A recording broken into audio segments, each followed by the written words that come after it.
Wellness X, Professor illWill. Another week, another episode. Sitting down, chopping it up, talking to Tyler. And this week we're thinking about talking about opportunity costs. So Tyler was about to tell me a story, so we just decided to turn the camera on. And yeah, that's pretty much it then. Yeah, so earlier this week, opportunity cost presented itself in like the form of like my business opportunity. Right? So I have obviously the nonprofit, the cafe, and marketing agency, as well as like personal brand, Trendwave, right? So my opportunity cost is I look at my current vehicle. There's repairs that can be done, and also it is approaching like getting to school. And so I could look at theoretically getting something that's newer, getting something that's less miles, that will then suit me for the person that I am becoming, as well as for my business needs currently. Because obviously when I got my current car, I was working as a manager at PF, so that was a different time frame. Now I'm like doing different things and driving a lot more. Probably about something a little bit more fuel efficient. Yeah, especially like I was even. Is that what you were looking at the loan for? Two different things. Okay. Yeah, kind of like all around that same thing. Like the loan more or less was like potentially getting an amount lump sum and fixing the car, or seeing if I get a car note, how much that would cost. And so I looked at what something comparable to like it's the Audi e-tron. I was looking at that. Is that a truck? It's a SUV. Oh, really? Yeah. So it would be electric. Not a Tesla. Not a Tesla, right? I know. I was looking at the Tesla as well, but like my thing is, I priced it. I also had priced Mercedes. I priced a lot of different G-Wagon. The G-Wagons up there. I looked at that. That wouldn't be as fuel efficient, but it'd be like pretty ball. Yeah, pretty much like, oh, dude, you must be doing something. Imagine it takes premium. Premium gas. It wouldn't be something I'm not used to. Just that gas too. Truck. I'm used to like $100 for mine, probably $200 for that. But my opportunity cost, I was looking at how much it would be per month. If I can take that amount per month for the next however many months the duration of the loan would range between 36 and 72 months. I thought about just like I could use all of that to buy dividend paying stocks. And every month that I'm buying I'm putting it towards this vehicle, I'm missing out on all of these shares that I could be accumulating. And then I know Think about that shit every time I'm about to Oh yeah? You dividend stocks, just adding up. And like, the fact that I'd be paying this every month and knowing that the dividend stocks would be returning money back to my pocket, which then would make the car ultimately beyond free. Because right now it would be free because of the fact that I could write off so many things. But it'd be beyond free if I was paying for it month to month with dividends that I got for free, and then also got the tax benefits. And then at the end of the duration of the loan, I still have the lump sum of money, the asset, which is the vehicle, and dividends coming in. So, like, that just, it's such a large opportunity cost, right? It's like, I'll stick with what you got right now for a little bit longer, maybe a couple of years, or get it now, enjoy it now. You don't have the assets, though. You don't have the money sitting there, then you don't have the income stream from it. You get back into the gratification. Oh wait. Yeah, you just hit on that too. That instant gratification, and you've been itching to get a car for a while now. Yeah, it's been quite the outcome. So it's like, and I even told my brother too. I was like, yo, bro, they say this one Oh no. So yeah. He's like, yeah, he's probably geeked up with your car now. Yeah. So I mean, it's like one of those things. Like I thought about as. You always remake. What's that? You always remake. Yeah. Sorry, bro. Yeah. Yeah. No, I definitely would like give. Since I already went on it, I'm not going to go back on it. But I'd let him have it. But I think I might like to, because it's going to be a minute before he would get it anyways. So keep it for a while, build up, and get those dividend stops.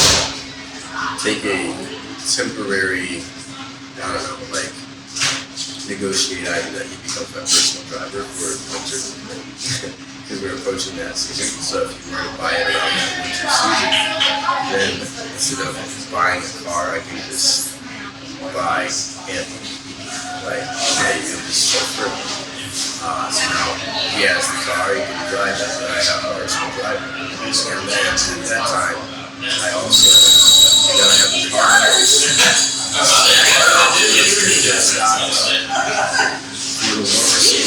Buy an electric scooter or something, or like another bicycle that I can easily transport myself in my bag of things around it, and use that. So like on the scooter? Yeah, may as well. Yeah, like it'd be like literally, I know, like 1 month of my car note would be a whole scooter. Yeah. So like get one of those. And then just chill for a while, stack it, get the dividend stocks. Once I have enough coming in per month for the dividends to make the car free, and get it. And then at that point, every vehicle that I ever want from this point moving forward is free. It wouldn't matter what it is, it's always be free. Yeah. So like that's like my thinking. It's like delayed gratification right now, unlimited freedom later. And I was like the same thing with the iPhone. Like I could get it, finance it on the plan through AT&T, like $25 a month plus the phone bill. Or you take the lump sum amount of what the phone would cost. I think at the time it was $1,500, and you buy the dividend stock you talk about that makes you about 10% return. And then every month, that is paying for the majority of your phone. And then you just pay the difference for whatever your phone's cellular access would be. And then in the future, every phone you want for the is free. So you never have to worry about that phone. It's just your lifestyle is not key. So I'm trying to move more into that route. I transferred most of my Legal and Robinhood out to another account where I would borrow against my positions and do things if I need to. There's an opportunity cost to be huge, and like you said, I wanted it for quite some time. It's been itching, but I see all this stuff as a possibility. And like I don't want to be stuck in the matrix and have to always do the business thing, like working or like creating systems that then creates income. If I could just have my money off. Very true. Yeah, it's funny that you actually had this conversation. I was just hanging out downstairs watching podcasts, and a cousin pulled up on me. And cousin came through. I haven't seen him in a minute. And he was like, yeah, man. He looked like he was doing good. He's like, yeah, just got back from vacation, yada, yada, woo. He was telling me about he's been buying different stocks. So I'm like, oh, really? Like, what stocks? He didn't really seem too inclined to share. Cuz can be a little private. Teaches them. But anyways, just kind of telling me, yeah, we're getting stacking my bread, I'm buying these different stocks, like $200 a month on different stocks. I'm like, that's what's up, man. Keep doing it.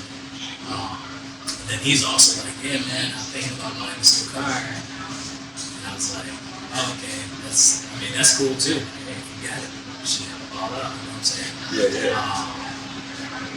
And he's kind of like, he showed me the car. He's like, yeah, it's like a Lexus. I was like, man, that's nice, convertible, nice car. Oh, yeah. I'm like, shit, that's what's up, man. But then he's like, yeah, he looks at my truck. He's like, when are you gonna get in the truck, man? I I'm like, I think I'm kind of good, honestly. I don't really need any more car notes, man, personally. He's like, oh man, it's old, yada yada. And it's just like a game of keeping up with the Joneses. You try to impress each other, and look who's doing better than who. And you got these whatever. That's really nice. I'm just like, yeah, that's cool. But I'm alright. And I think that.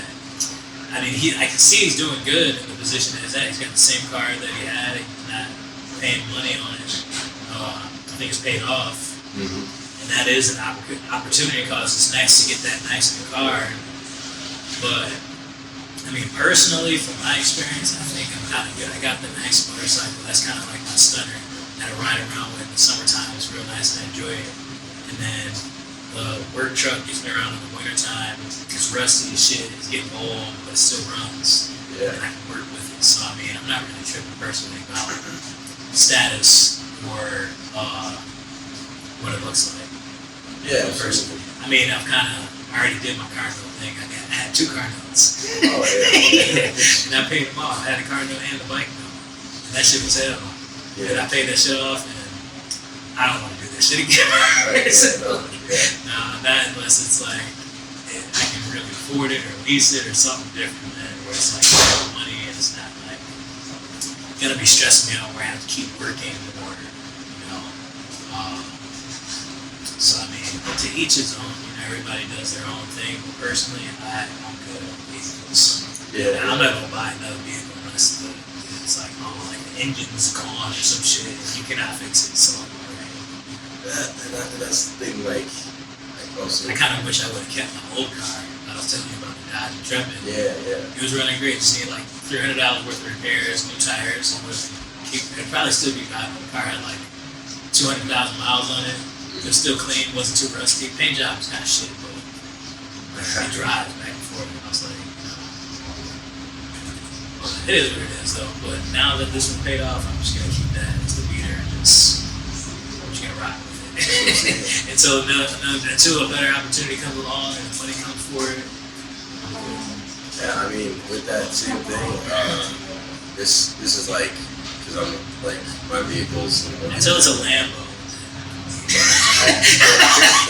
if like this is how you can get your Lambo? It's like, what if you mentally knew how much a Lambo per month would cost you? You put that much into the stocks that you're talking about. I can just do that. Yo, now all of a sudden, like, you got the amount of Lambo sitting there chilling as an asset you could draw from at any time, but you don't need to. It's paying you money. Now you can pull up. You're like, yeah, get out here. Finance the Lambo or lease the Lambo, whatever you want to do, you always get the car. Yeah. For free. That's kind of like, it's a little bit of my mindset, but that's also something I was learning from Alex Becker. Just watching his position and how he was. He was real rich. He had the Lambo, he had the big mansion, but then he was like, all right, I'm going to downsize and just go into this little condo apartment and live a minimalist lifestyle, not a lot. Rent's super cheap, and I still make a bunch of money. And now I can just use all this money more efficiently rather than like using it to pay for the land keeping, keep up the property, keep the swimming pool clean. And like I change this $3,000 part on the Lambo, sold all that stuff, sold his car, sold his house, moved into a small condo where he could have more focus and more money to invest and make more money. And I was like, damn, that's like a good idea. So instead of like doing what most people do is like, all right, they're living at a certain level, they're working this, say, crappy job, they're living in this crappy apartment, and then they get like a pay raise. So they're like, all right, yeah, now I got a big pay raise, so now I'm going to upgrade my house to a nicer house, upgrade my car to a nicer car. And then it's like you're still at the same level, but like everything's kind of nicer. And then you're like, all right, make more money, bigger house, nicer car. And then, but instead you could just be like, all right, keep everything down here, the house, car, kind of crappier, just maintainable. And then it's like, all right, make more money. And it's like, boom, now I can afford to like get like a really nice house or like a really nice car type deal. And it's more maintainable. So that's something that kind of sparked my idea. I was like, yeah, he's right.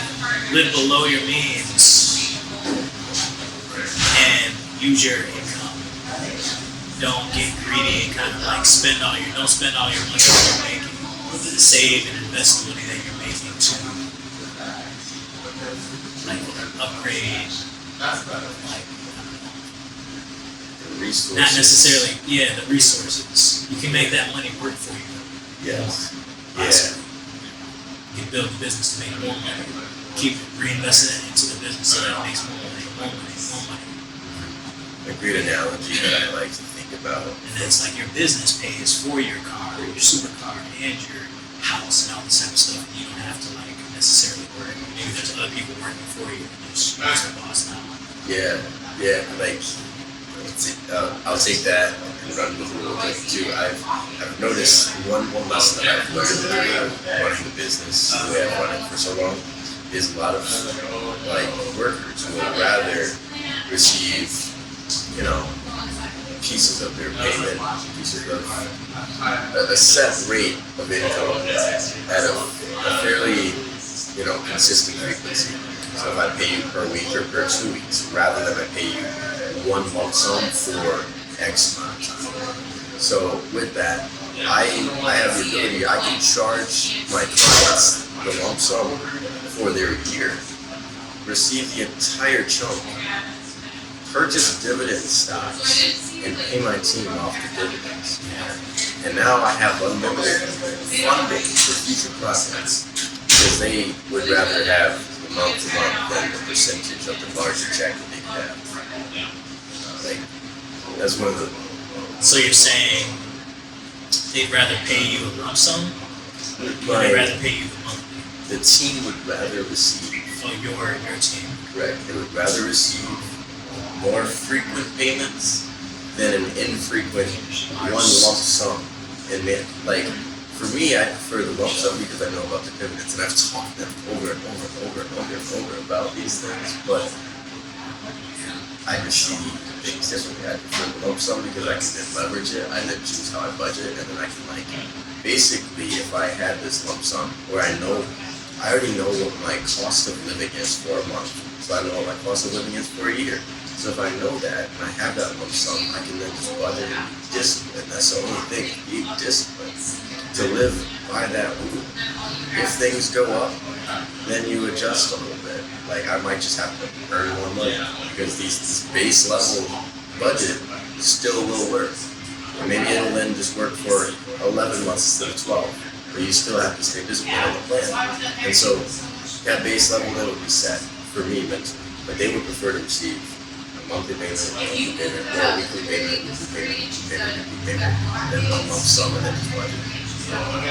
So like I said, if I'm the one who's receiving the pay and it all flows through me, I have the ability to leverage that and say, okay, I know how much it is that I owe them from the end of the year for work. We just buy this dividend stock and that pays for the money for them. That's like it. And then I don't have to then sell a new plan to anyone else in the future. I can use that same run rate and then the next year's pay for it. Theoretically, I still need enough in the dividends to pay it, but as I'm buying the dividend stocks, it's creating more and more leverage, more and more against it. So, just create that leverage where it's sustainable. Sustainable business is one thing that the nonprofit will focus heavily on. Is trying to find ways because all these businesses they need so many of the same resources. Like every business needing an accountant, every business needing certain licensing. What if there was an ability where you could provide either micro city, like a small section within the city, or citywide or statewide coverage for specific businesses under an umbrella. Instead of say if you had 4 businesses and they were all happen to be restaurants, and each of those 4 restaurant businesses needs a certain license, and that's maybe $150. So you gotta pay 150 times 4. What if you could have paid $150 to cover your license but it's like an umbrella of companies that can come in under. That's like the type of thinking. Like that would be more sustainable. We're all competing for the same resources right now because of how everything is set up. But if we just think differently, and that's something we've been trying to tackle pretty heavily. But side conversation, of course, but it's kind of flowed really heavily. What we're saying, creating sustainable models with the car note thing, talking about the opportunity cost of where your money could be going instead. I've also been thinking about like, man, if you're spending, say about like $750 to $1,000 on a car note, because that's what I'm seeing things are right now. When I got mine, like interest rates were really low, like 3%. Now interest rates are around 6-7%. Like small changes like that, but then in the lump sum, you're paying quite a bit extra per month. That money could mortgage the house at the end of a year, then rent the house out, and now you can rent by room or rent by unit itself or Airbnb it out for weeks, and now that's an income stream. And then you're also providing a resource to the community because now it's housing, now it's shelter, now it's whatever. So my other thinking is, when opportunity costs, I keep thinking like, am I spending these dollars selfishly or am I spending these dollars with the meaning of pouring into others of mine? It's like, yeah, having the car for myself is nice, but it's not necessarily for myself because then it is a business asset. I know what I would be using it for and how I would leverage it. But with same dollars leveraged elsewhere, I can then have a bigger impact and serve more people. So, yeah, it's not a lot, man. You choose that pleasure kind of thing. No, I mean, Besides, I'm lying. leverage. Yeah, Use leverage. You kind of made me think about the situation I was talking about yesterday with my boy. He helped me move the fridge. I'm not going to say his name. He's probably not watching, but if he is watching this, it's but helped him move this fridge. He's kind of telling me, old roommate of mine, he's kind of telling me, like, yeah, man, he's just kind of normal guy, man, just working a normal job. And he's making a decent amount of money, but he still pays his rent. Lives in a decent town, or a decent part of town, kind of like close to downtown. And I'm just kind of like chopping it up with him, like, oh yeah, like, it's kind of interesting because I'm like outside of that more or less as a business owner. I don't necessarily work a W-2 job. yeah. But I do remember that phase in my life when I was like just working that W-2 job and kind of like just like I had my car note, had my rent that you had to pay and stuff like that. So I was kind of asking, like, how's everything? Like, are you investing in anything? Or are you saving any money and stuff like that? He's like, no. Houses in college or anything? Like, Alright, so paycheck to paycheck. I was like, man, I can kind of see the things that are slowing him down. Maybe it's the eating habits, eating out, hanging out with friends, hanging out with girls, kind of eating your money up, and you just kind of like, it's all right, you're gonna get more money, so you're gonna spend it frivolously, kind of. But it's just like, man, like, what's the way out? Like, how do you get out of that situation so that you can kind of like, I think the goal is just I had this like everybody wants to live a life where they can just like, so to say, sit on the beach and just travel, do fun things. Nobody just really wants to necessarily just work in a career that's passionate. You want to keep working, but you want to do something that's like enjoyable to you.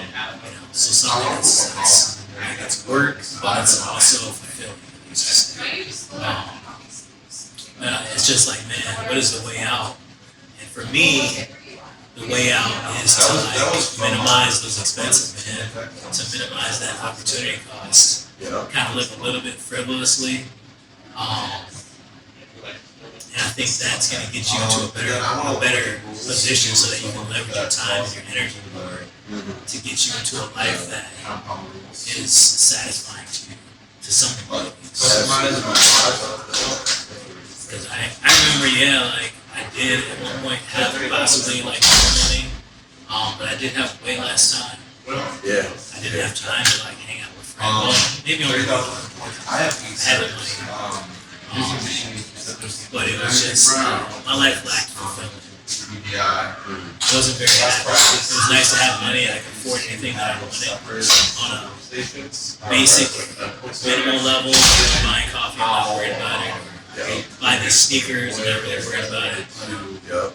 It was. It got to a point where, all right, it's old. I got enough sneakers. Got enough of this just frivolous stuff. And, just spending my money on stuff. Like, what's the next level? How do I get out of this? Because these coworkers are not really enjoying. You know, I need to advance. How do I advance? So I start investing into myself. Buy the education that I need, certifications for the personal trainer. You know, stop taking those trips and traveling because you're spending all your money. It's good to have a nice experience every once in a while, but it's lackluster because I still have to come back to this place that I do. Yes. It's just a habit, just a circle, a loop that keeps going. Each Monday through Friday, the week comes, and it's I gotta go back to work now. And you work the weekend.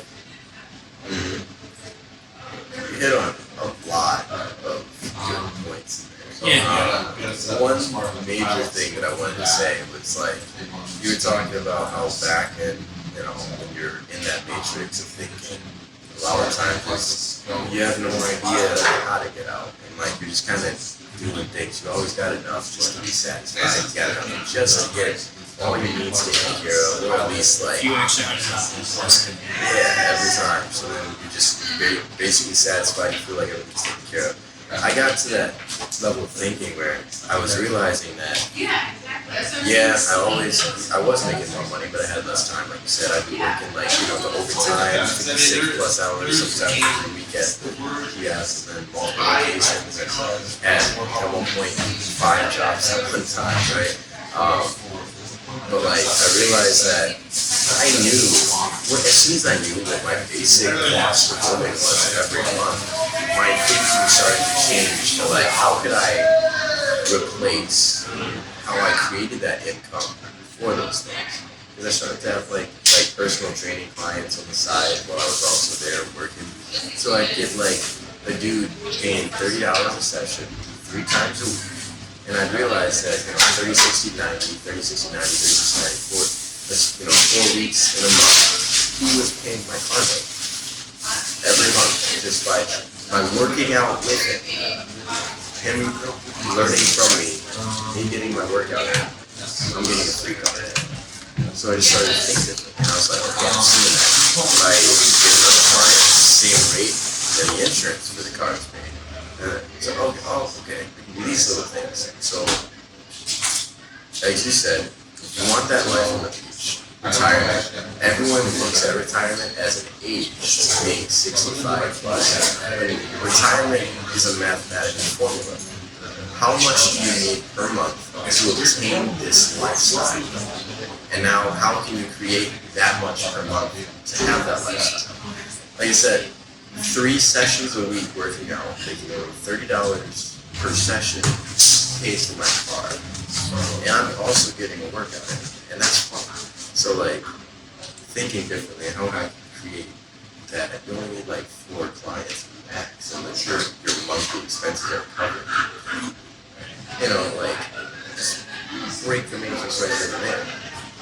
Then from there, it's like, well, actually, you get another client, you want more, you can make a workout plan that you don't need to be there for, like all these little tweaks from there. So it became like seeing how I'd spend money here, where could I get that instead to replace me actually working for that money.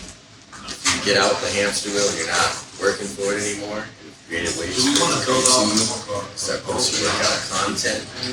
That means people that have seen your videos, they comment, they like. You realize that comment or a like could potentially be a lead. Follow up on them, message them directly, offer them, hey, I got XYZ program that I built over the years. I could work out with you on this date, whatever. You should be some rate. all of a sudden now your lifestyle is paid for, and now you're retired and you're young. Financially, you cannot be visually rich or off, anything, right? you do have more time, probably. You get more time for your money. Correct. Yeah, the initial pilot, I guess, Like now you've bought back your time, which is essentially what we think we're doing when we're retired, is now I have my things paid for. I can finally sit back and relax. Well, Now you're too old to travel. Yeah, I didn't sit know down the so I don't forget the price. Right? But I didn't know the price out of So I don't know why, but the whole analogy that you just put together, I thought, and it made me think about like a dude who's like kind of obese, trying to get in shape, but you're just like spinning your wheels. You're not tracking any of your calories or any of your calorie budget.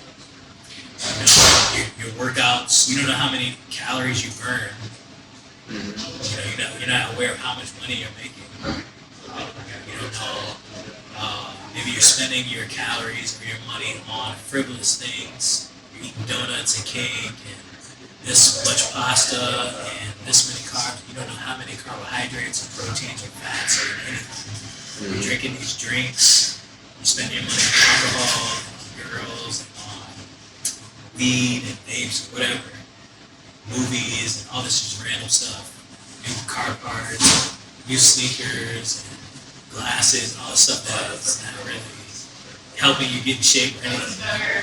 And you're just like spinning your wheels week by week. You're not tracking your progress, and you're just like, man, why is the gym not working? Like, why? I mean, I was there at that point. I was like, but I got out of it very quickly.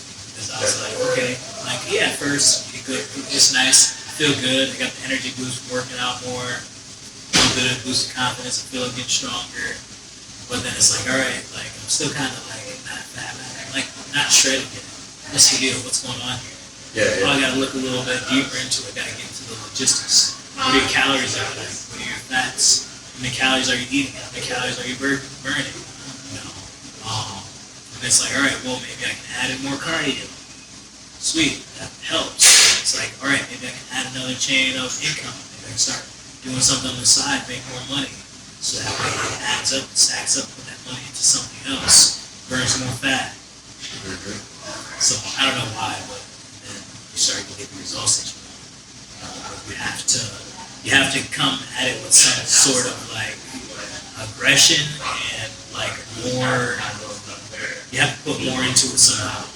Just be focused. So that you can break through that plateau that you're at. If you're fat, overweight, you're not seeing the results. You have to quantify it. You see what is going wrong. You know, maybe I need to add more cardio, more calories, 200 calories. Then you'll have enough momentum to break free. You'll start to lose that body fat. Then you start to get that time freedom that you want. Absolutely. Like, I even right this minute, like, you know, there's people that we have, like, you can see like zero and master, right? We talk about dividend stocks. Some people, they see the value in it. Like, yeah, I can, you know, start buying away right now. It'll start really low. You're getting like $1, $5, 10. And you're like, okay, I've been putting so much in, like, am I making any money? But eventually, like, that's, you know, maybe you're making only $300 from dividends, which is a lot. And that means you have a pretty decent dividend portfolio. But that's $300 less that you have to go make. So now you got that time freedom. And so I think a lot of the time people are like comparing like where their results are coming from, where they're gonna get their results. Like, especially if you're gonna see, okay, I got this lump sum coming in, but you're not gonna necessarily see that it's less hours that you have to work all the time, unless you're like you said, measuring, quantifying, making sure the person who's losing weight, you know, they quantify and they maybe learn about the carbs and some of the sugars, all these things. Some people fucking oh, I got cardio, so now I get to eat cake. Like, no, bro. Yeah, like, that's not how it should work. Yeah. So you learn about these things, so you apply it, and maybe you cut out all pop, because that literally, like, one 12-ounce glass of pop is like 60% plus of your daily intake of sugar, and sugar will make you put too fat in, and it's just like a lot of stuff. You burn sugar instead of fat. Yeah, and the insulin level pops up, so then high risk of Insulin resistance. Yeah, so all that happens. Anyways, side conversation.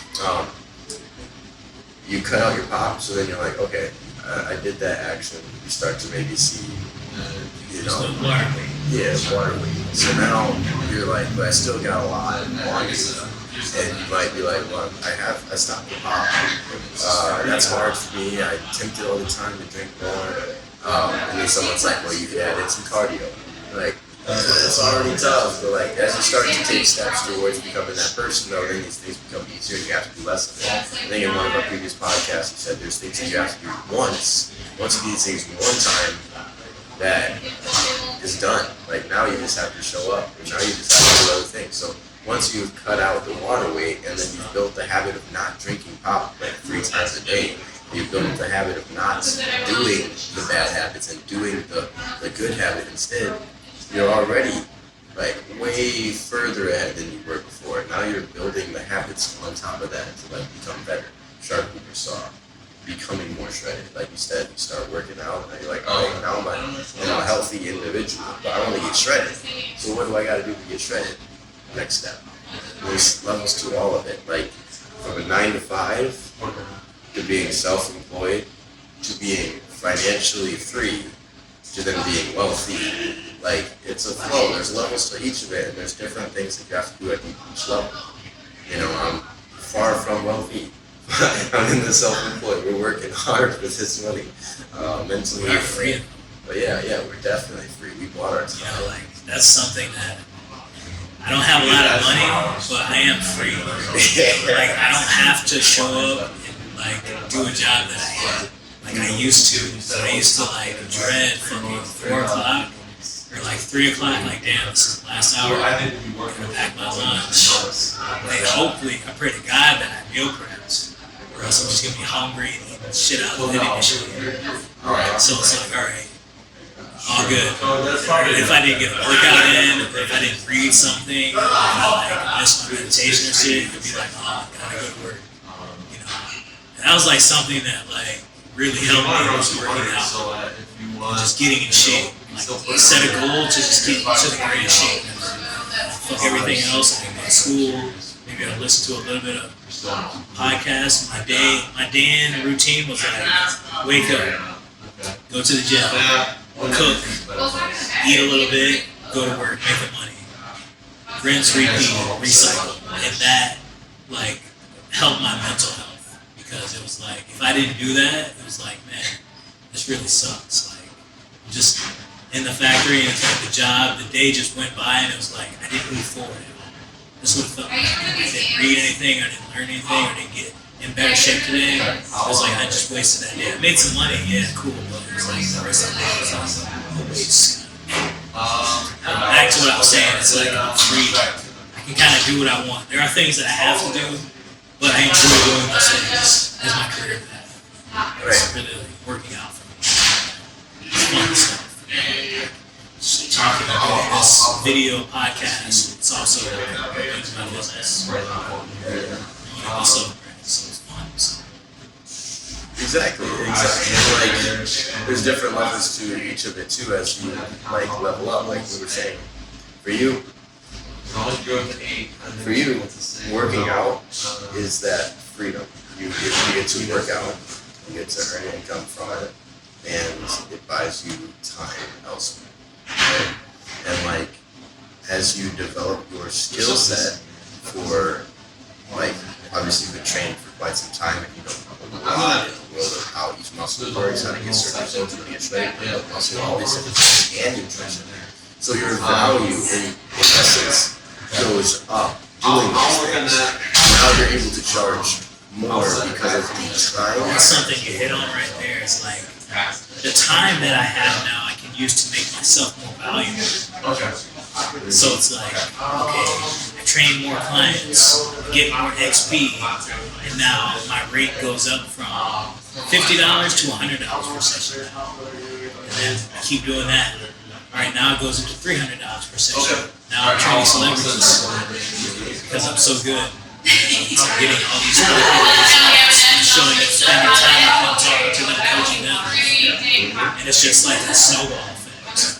And that's it. It's just sharpening the saw continuously, moving in that direction. Like you said, that's the hardest part for a lot of people that start to monetize their talents and skills is they realize that there's market rates, but then there's the rates for being a specialist. And being a specialist means, you're always working on like sharpening your saw. You're becoming more valuable to the current clients you have in a multitude of ways, either personally pouring into yourself through training and education and doing it, or pouring into your clients through connecting with resources for them. And like that in general is what separates the person who's charging back. Like I said, when I got started, $30 a person was my rate that I paid for my car. Then now, if I had the same level of experience that you had, I could charge rates like you are, and that would pay for my car in less sessions. Like, and then I could think differently about like how to build that lifestyle. But like we said earlier in this podcast, just because you make more does not mean expand your living. You want to invest in that more to then support your lifestyle.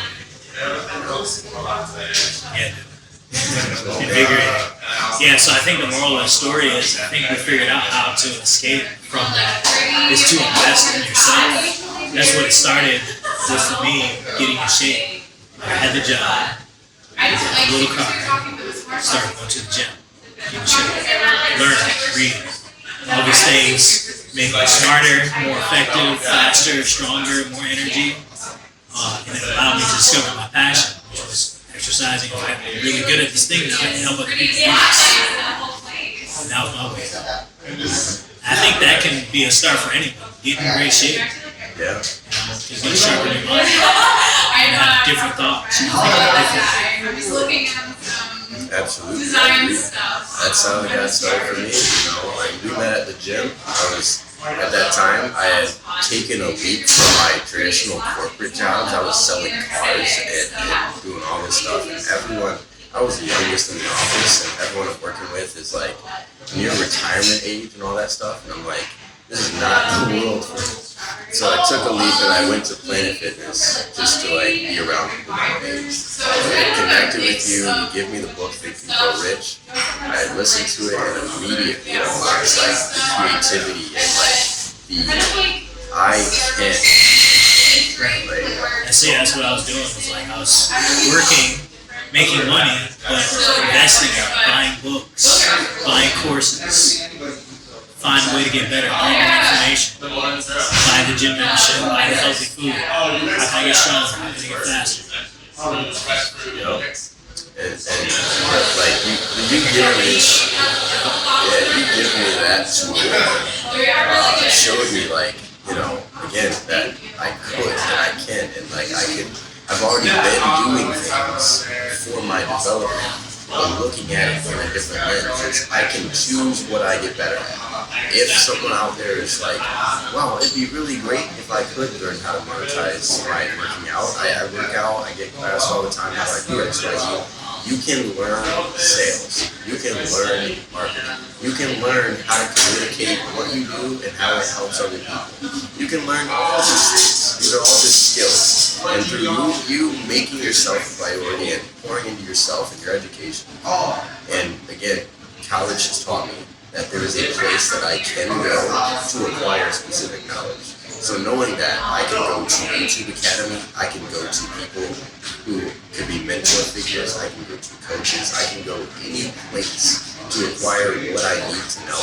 And that is what college has taught me as a concept. Is there a place that I can go to learn whatever that skill is.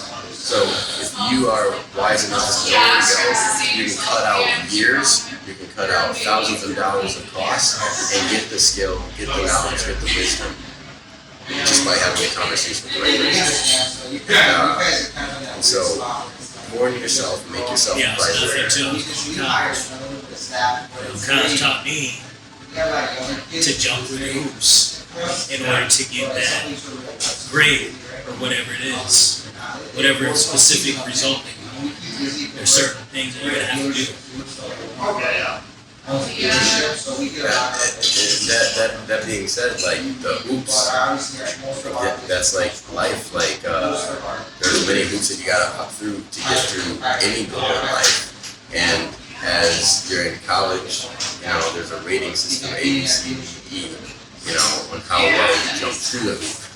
But otherwise, like in the world, there is no rating system.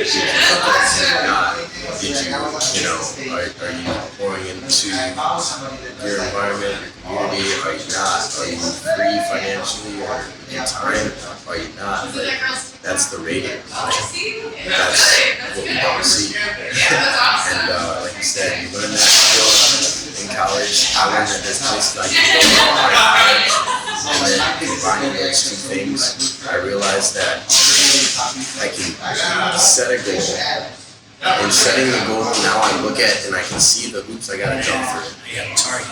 Yeah. I think that's the problem. Is like in the world here, there's like mad hoops out here. There's like college hoop, there's drugs hoop, there's girls hoop, there's bar hoop, there's friends hoop, there's family hoop, and you're just like, all right, I'm gonna jump through this college hoop, and you keep going that.